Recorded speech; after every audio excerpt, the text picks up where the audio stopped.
ဟုတ်ဒီနေ့ကတော့ day 11လေးကိုlab လုပ်တော့မှာဖြစ်ပါတယ်အဲ့တော့ step လေးကိုနှိပ်လိုက်ပါမယ်ဟုတ်အဲဆိုရင် loading လေးခဏတော့စောင့်ပြရမယ်ပေါ့နော်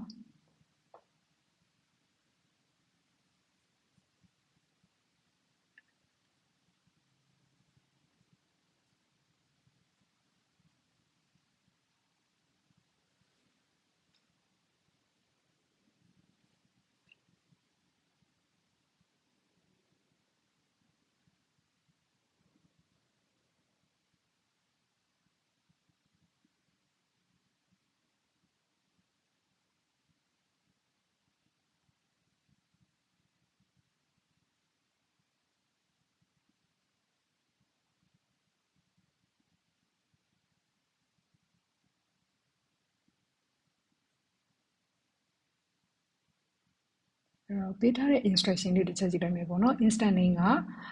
devout ec2 အဲ့တော့ elastic network interface ENI ရဲ့ name က devout ENI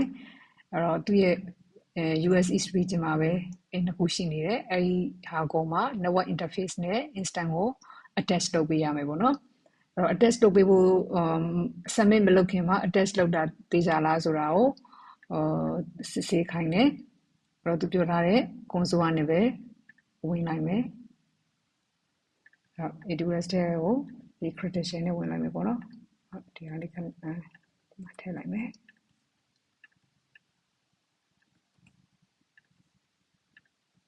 ဟုတ် login ဝင်လိုက်ပါမယ်အဲ့တော့ထုံးစံအတိုင်း EC2 ထဲကိုသွားအောင်ပဲပေါ့နော်အဲ့တော့ဒီမှာဆိုရင်ဘာလုပ်ခိုင်းတာလဲဆိုတော့elastic network interface ကနေတွဲခိုင်းတာဆိုတော့လောလောဆယ်တော့ instant ထဲကိုဝင်လိုက်မယ် instant ထဲကိုဝင်ပြီးတော့ကြည့်လိုက်တဲ့အခါမှာလောလောဆယ်ဒီ instant running လောလောဆယ် initialization ပဲဖြစ်နေသေးတယ်ပေါ့နော်အဲ့တော့ instant ထဲကိုဝင်လိုက်မယ် instant ထဲကိုဝင်လိုက်မယ် networking ထဲကိုထည့်လိုက်တဲ့အခါမှာသူ့မှာnetwork interface ပေါ့နော်ဒီမှာတစ်ခုလို့ရှိတယ်ဒီဟာလေးတစ်ခုလို့ရှိနေတယ်ပေါ့နော်ဒီ attach လုပ်ထားတဲ့ဟာတစ်ခုလို့ရှိနေတယ်ဟုတ်အဲ့ဒါကိုနောက်တစ်ခုလောက်ခိုင်းတာကဘာလောက်ခိုင်းတာလဲဆိုတော့ဒီinstant နဲ့သူပြောထားတဲ့ဒီ network interface တစ်ခုနဲ့တွဲခိုင်းတာပေါ့နော်အဲ့တော့ network interface ထဲကိုဝင်လိုက်ပါမယ်network interface ထဲမှာဒီအရှိမခုန attach လုပ်ပြီးသားကဒါ in use ဖြစ်နေတဲ့ဟာပေါ့နော်ဒါ available ဖြစ်နေတဲ့ဟာသူပြောထားတဲ့ default ENI နဲ့ကို attach လုပ်ခိုင်းတာအဲ့တော့ဒီကောင်လေးကို check လုပ်လိုက်ပြီးတော့အတွင်းထဲဝင်ပြီးတော့မှ attach လုပ်လိုက်လည်းရတယ်ဒါမှမဟုတ်ရင်ဒီကနေပြီးတော့action ကနေ attach လုပ်လည်းရတယ်ပေါ့နော်ဟုတ်အဲ့တော့သိကြပါအောင်ဒီထဲလေးဝင်လိုက်မယ်attach လုပ်လိုက်ပါမယ်ဟုတ်အဲ့တော့သူ့ရဲ့ PPC ကိုရွေးပေးရမယ်ပေါ့နော် default PPC ကိုရွေးလိုက်မယ်သူဒီမှာ .ec2 .ec2 instant name လေးနဲ့ attach လုပ်ပေးမယ်အဲ့တော့ ENA တွေထည့်ရဆိုတာကပုံမှန် physical network လို့ပဲပေါ့နော်ခုနကလည်းတစ်ခုရှိနေတာကိုတွေ့ရတယ်ပေါ့နော်ဒီလို jewel တွေထည့်လို့သုံးပြီးတော့ထည့်လို့ရတယ်ပေါ့နော်အဲ့တော့သူဒါကို create လုပ်ပြီးသွားရင်တော့ network interface ကနှစ်ခုဖြစ်သွားမှာပေါ့နော်အဲ့တော့ attach လုပ်လိုက်ပါမယ်ဟုတ်attach ကတော့ successful ဖြစ်သွားပြီအဲ့တော့ဒီ name နဲ့ဒီကနေတစ်ချက်ဝင်လိုက်မယ်ပေါ့နော် network interface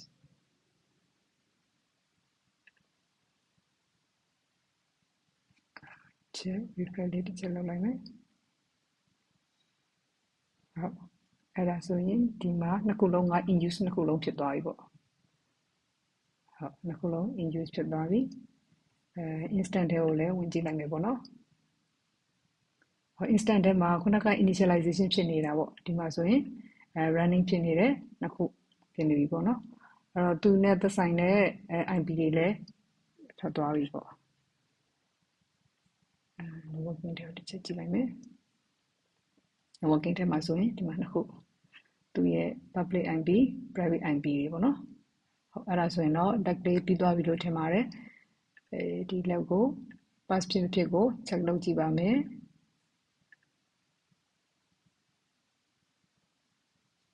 ဟုတ် pass ဖြစ်သွားပါပြီအဲ့တော့ lab လေးကို store လုပ်လိုက်ပါမယ် ကျေးဇူးတင်ပါတယ်ရှင်ဟုတ်နောက်လက်ကြမှာ